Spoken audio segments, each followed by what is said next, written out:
চিৰাঙৰ চাপাগুৰিত ড্ৰাগছসহ এজনক আটক ঢালিগাঁও টাউন আউটপোষ্টৰ আইচি বিনয় মালাকাৰৰ নেতৃত্বত আৰক্ষীৰ দলে অভিযান চলাই আটক কৰে ড্ৰাগছ ব্যৱসায়ীজনক।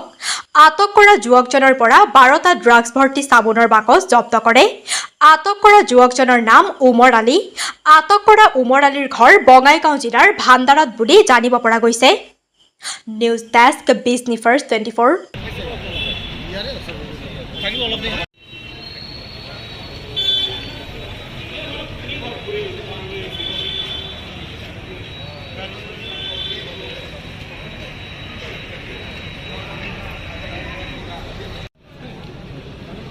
কতটো কিমান ৰৈছে 10 পইণ্ট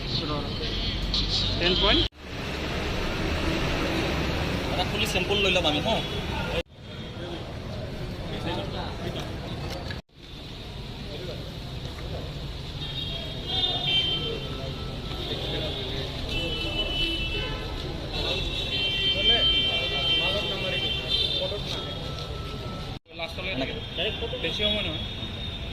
বেছি সময় নালাগে।